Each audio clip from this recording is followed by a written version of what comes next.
Good morning students. मैं Anish Kumar chemical point से। हम लोग क्लास 12th में बायोलॉजी में फर्स्ट चैप्टर देख रहे हैं। तो आज उसकी वीडियो नंबर 5 है। तो देखिए, इसमें हमने आपको फर्स्ट वाला चैप्टर जो स्टार्ट किया है वो है sexual reproduction in flowering plant. यहाँ पे हम लिख देते हैं sexual reproduction in flowering plants, ये चैप्टर का नाम है हमारे। ठीक है, ये फर्स्ट चैप्टर है हमारा। इसमें हम लोग बात कर रहे थे कि रिप्रोडक्शन क्या होता है। तो रिप्रोडक्शन में हम लोग टाइप पढ़ रहे थे, मेथड पढ़ रहे थे। तो लास्ट टाइम में हमने आपको मेथड बताया वेजिटेटिव रिप्रोडक्शन। इसमें हमने आपको इसके जो भी मेथड्स हैं उसके बताए। वेजिटेटिव रिप्रोडक्शन, वेजिटेटिव रिप्रोडक्शन, इसमें हमने आपको बताया कि किस प्रकार से कोई भी एक पार्ट है, अगर कोई भी प्लांट है उसका एक पार्ट है, रूट है, स्टेम है, लीफ है, उससे एक नया प्लांट बन जाता है, तब इसे हम वेजिटेटिव रिप्रोडक्शन कहते हैं। और ये कई मेथड से हो सकता है, इसको हमने बताया था आपको। आज हम ये जानेंगे कि वेजिटेटिव रिप्रोडक्शन से क्या लाभ होते हैं और क्या हानियाँ हैं। तो हम लोग यहाँ पर एक एक करके देखेंगे कि वेजिटेटिव रिप्रोडक्शन के लाभ क्या हैं और क्या हानियाँ हैं। तो यहाँ पर हम देखेंगे कि जो वेजिटेटिव रिप्रोडक्शन है उसमें कोई स्पेशल पार्ट नहीं होता है, कोई स्पेशल पार्ट्स नहीं होते हैं जिसके ऊपर कि ये डिपेंड करे कि इसका वेजिटेटिव रिप्रोडक्शन होना है। तो अब इसमें से ये है कि उसका कोई भी पार्ट है, बॉडी पार्ट कोई भी है, उसमें से क्या क्या हमको देखिए। अगर लाभ क्या है रिप्रोडक्शन से, वेजिटेटिव रिप्रोडक्शन से क्या लाभ है, हम लोग एडवांटेज पढ़ेंगे यहाँ पर। ठीक है, तो एडवांटेज में पहला नंबर देखेंगे तो जो कायिक जनन होता है उसमें मात्र पौधे से अधिक संख्या में कम समय में पौधे उत्पन्न किए जा सकते हैं। देखिए, ये बहुत बड़ा फैक्टर है, बहुत बड़ा लाभ है। व्हाट इज एडवांटेज हम लोग पढ़ रहे हैं कि एडवांटेज क्या है। तो देखिए, यहाँ पर हम लोग पढ़ रहे हैं एडवांटेज ऑफ वेजिटेटिव रिप्रोडक्शन, ये हम पढ़ रहे हैं यहाँ पे। पहला नंबर यहाँ पर देखिए क्या है। पहला ये है कि जो कायिक जनन होता है उससे जो मातृ पौधा होता है उससे एक से अधिक यानी कि ढेर सारे पौधे उत्पन्न किए जा सकते हैं, और वो कम समय में, बहुत कम समय में बहुत ढेर सारे पौधे उत्पन्न किए जा सकते हैं। ये एडवांटेज है। अगर आप कलम लगा देंगे काट करके तो ढेर सारे पौधे आपको तैयार हो जाएंगे। अब देखिए, जो अनुपयोगी, बेकार और जो जंगली पौधों का जो कायिक जनन है उन्हीं के द्वारा होता है। अब देखिए, जैसे कि जो झाड़ियाँ हैं, कलम है, कलम रोपण के द्वारा होता है, जो कलिका रोपण के द्वारा होता है, कसा रोपण के द्वारा होता है। ये अगर इन द्वारा इन जंगली पौधों का कायिक जनन होता है, मतलब कुल मिलाकर ये है कि जो ये जंगली पौधे हैं वो रिप्रोड्यूस अगर करते हैं तो कायिक जनन के माध्यम से करते हैं। ये एडवांटेज है। देखिए, अनेक पौधों में कायिक जनन केवल सिर्फ एक ही मेथड होता है जिससे कि वो रिप्रोड्यूस कर सकते हैं। जैसे अगर हम बात करें गन्ना, देखिए पहला नंबर हम देख लेते हैं क्या क्या है। कि देखिए, जो हमारा मदर प्लांट होगा, जो मदर प्लांट्स होंगे उससे बहुत ढेर सारे आप प्लांट्स बना सकते हैं by the method of vegetative reproduction. ये फर्स्ट है। वो ढेर सारे प्लांट आप बना सकते हो एक ही प्लांट से।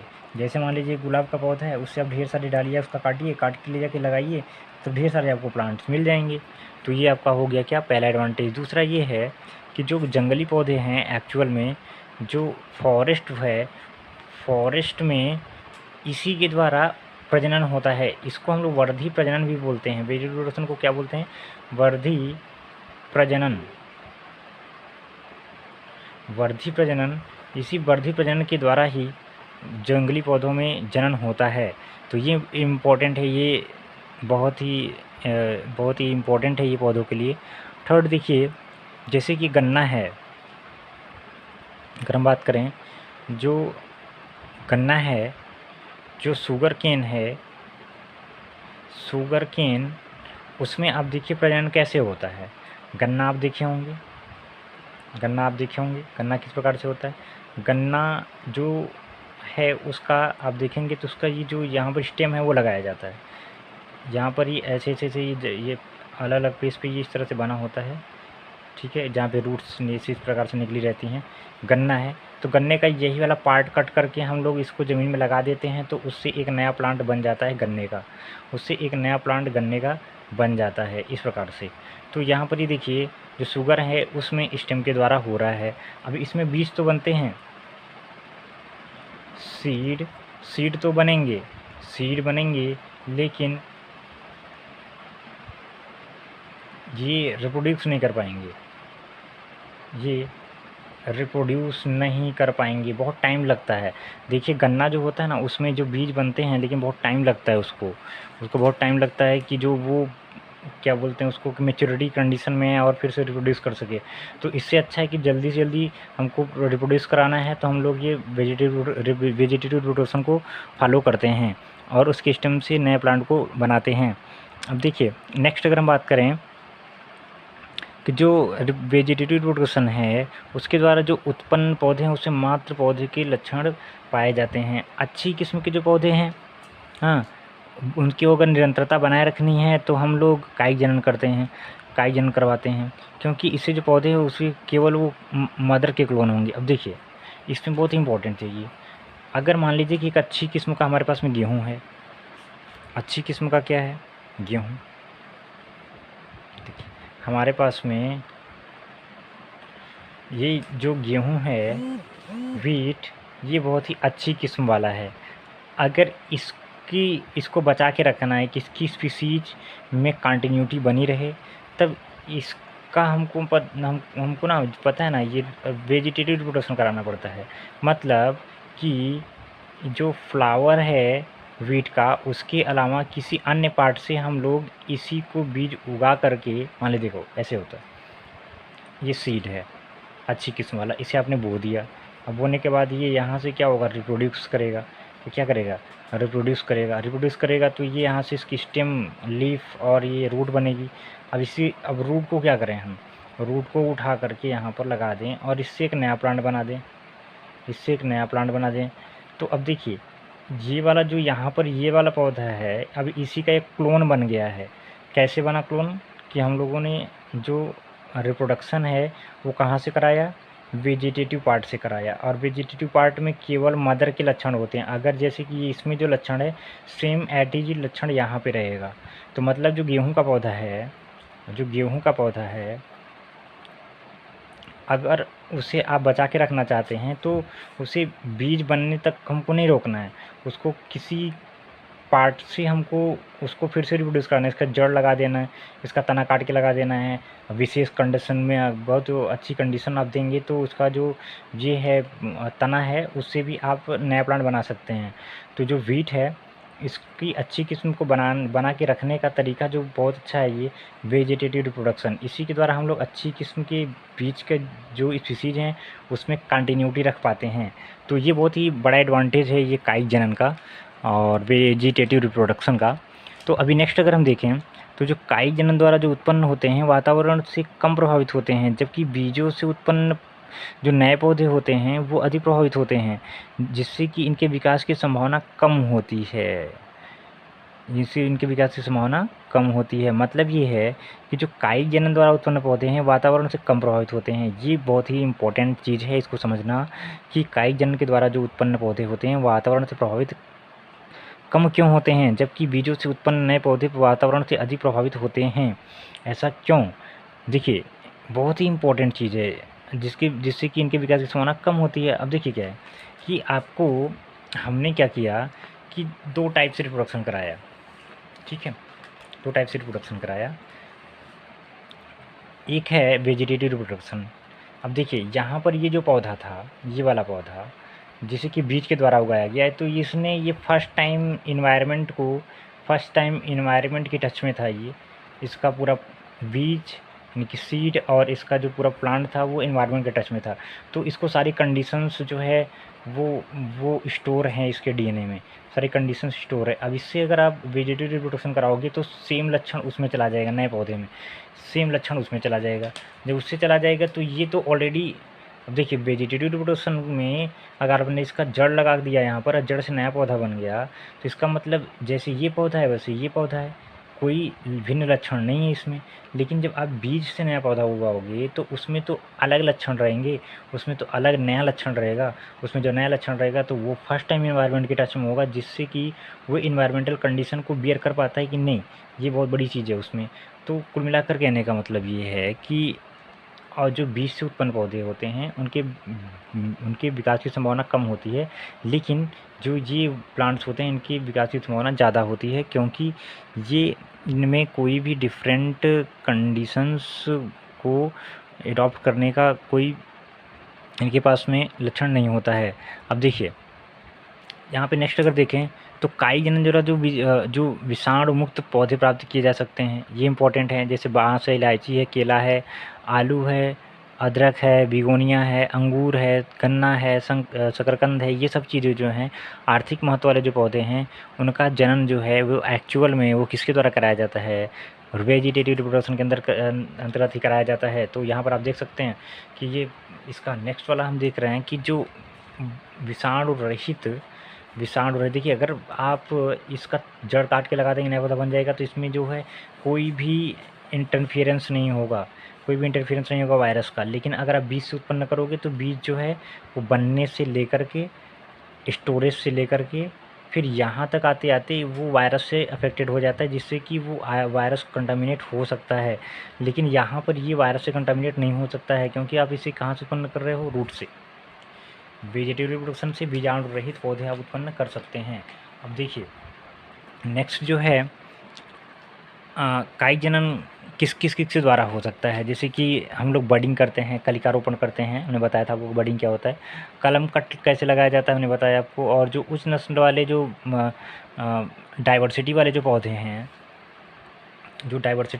हैं, वो भी कायिक जनन के द्वारा उत्पन्न किए जाते हैं। जैसे गुलाब में जो है, गुलाब आप लोग जानते हैं, जो गुलाब में कायिक जनन द्वारा विभिन्न प्रकार के जो फूल प्रदान करने के लिए वाले जो पौधे उत्पन्न किए जा सकते हैं। मतलब ये कि गुलाब में अगर हम कट लगा दें, कट लगा के मतलब कलम लगा करके हम अलग अलग टाइप से अलग कलर के जो फ्लावर हैं उनको हम लोग उत्पन्न कर सकते हैं। अब देखिए यहाँ पर कायिक जनन द्वारा मात्र पौधे के आसपास ही जो नए पौधे उगाए जाते हैं। देखिए अब ये है बहुत ही इम्पोर्टेंट चीज़ ये है कि अब इससे हानि क्या आने वाली है, इससे हानियाँ क्या हैं। अब हानियों में अगर देखें तो सबसे पहली जो हानि है वेजिटेटिव रिप्रोडक्शन से, उसमें कोई नया लक्षण नहीं होगा। उसमें अगर कोई नया लक्षण नहीं होगा तो इसका मतलब उसमें कोई भी जो जैसे पौधा ये आपको है वैसे वो मिलेगा, उसमें कोई भी नया कैरेक्टर डेवलप नहीं होगा। ये एक जो है उसमें जो गुण है परिवर्तन नहीं हो सकता है, क्योंकि जैसे ये वाला उसका गुण है इस पौधे का, जैसे इस पौधे का गुण है उसी प्रकार से इस पौधे का गुण रहेगा। अब देखिए नेक्स्ट क्या है कि सबसे पहला ये है कि इसमें जो है नए लक्षण उत्पन्न नहीं हो सकते हैं। जब नए लक्षण उत्पन्न नहीं होंगे तो नई प्रॉपर्टी डेवलप नहीं होंगी, जिससे कि प्रोडक्टिविटी नहीं बढ़ पाएगी। तो ये एक चीज़ है, प्रोडक्टिविटी नहीं बढ़ पाएगी। और देखिए अगर इस पौधे द्वारा जो उत्पन्न पौधे हैं गुणों में परिवर्तन नहीं किया जा सकता है। जो कायिक जनन से पौधों की जनन क्षमता में कमी आ जाती है, रिप्रोडक्शन की क्षमता में कमी आ जाती है, क्योंकि वो जो है विविधता नहीं होती है, डाइवर्सिटी नहीं होती है, जिसके कारण कायिक जनन से पौधों की जनन क्षमता में कमी आ जाती है। आप अगर देखिए, अगर आप कायिक जनन मतलब कि सेक्सुअल रिप्रोडक्शन के द्वारा उत्पन्न बीज के अलावा किसी अन्य पार्ट से अगर पौधे उत्पन्न करते हैं तो उसमें जो है जनन क्षमता धीरे धीरे कम होती, पीढ़ी दर पीढ़ी वो कम होती जाएगी। अगर वही गेहूँ आप बार बार बोते रहेंगे तो आपको जो प्रोडक्टिविटी है वो कम मिलेगी, ठीक है। अभी नेक्स्ट देखिए कायिक जनन की दो विभिन्न विधियों को छोड़कर जितनी भी हैं वो जो नई जातियाँ उत्पन्न नहीं की जा सकती हैं। अब देखिए कायिक जनन की एक आध दो विधियाँ हैं, ठीक है, जैसे टिश्यू कल्चर वगैरह है। तो इसको छोड़ करके बाकी उस जो है ना उससे नई जातियाँ नहीं उत्पन्न कर सकते हैं आप, यानी कि सेम स्पीसीज के प्लांट उत्पन्न किए जा सकते हैं, ये इसकी हानि है। अब देखिए, अब हम बात करते हैं sexual reproduction in plant and animals.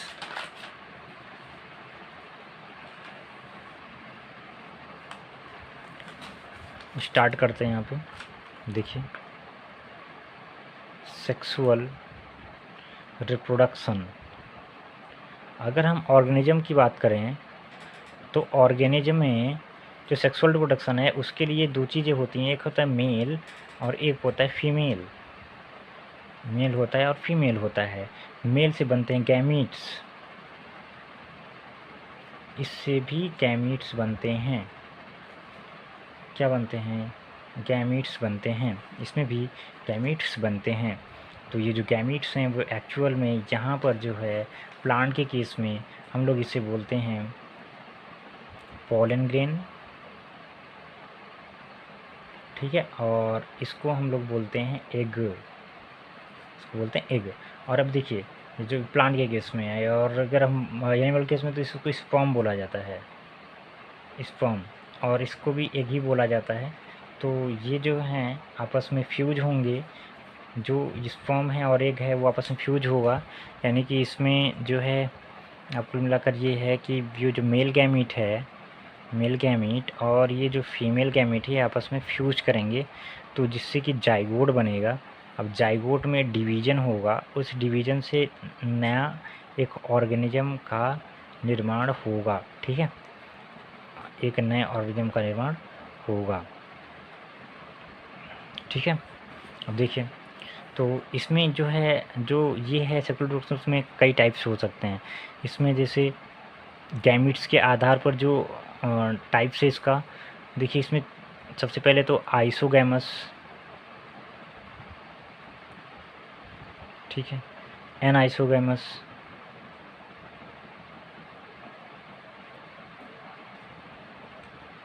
ये क्या देख रहे हैं हम लोग, oogamous। अब ये 3 मेथड्स हैं, इसलिए इसमें सेक्सुअल रिप्रोडक्शन में 3 मेथड्स हैं। देखिए, अगर हम बात करें, कुछ ऑर्गेनिज्म ऐसे होते हैं कि जिसमें कि दोनों मेल और फीमेल, मेल और फीमेल, मेल और फीमेल ये दोनों जो एक्चुअल में गैमीट्स होंगे, ये देखिए हम इसको लिख देते हैं यहाँ पर, ये है आपका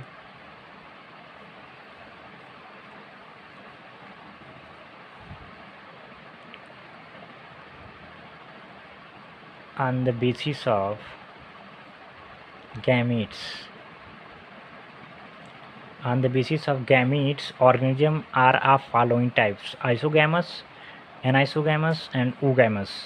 Isogamous means इसमें जो मेल गैमीट होगा और जो फीमेल गैमीट होगा दोनों आइसो होंगे, दोनों क्या होंगे? आइसो, समान होंगे।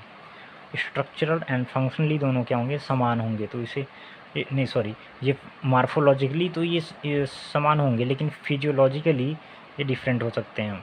मार्फोलॉजिकली ये समान होते हैं, फिजियोलॉजिकली ये डिफरेंट होते हैं, ठीक है। और अगर हम बात करें एन आइसोगैमस, ये तो पहला हो गया आपका आइसोगैमस, जिसमें कि दोनों मेल गैमेट सेम टाइप के होते हैं, ठीक है।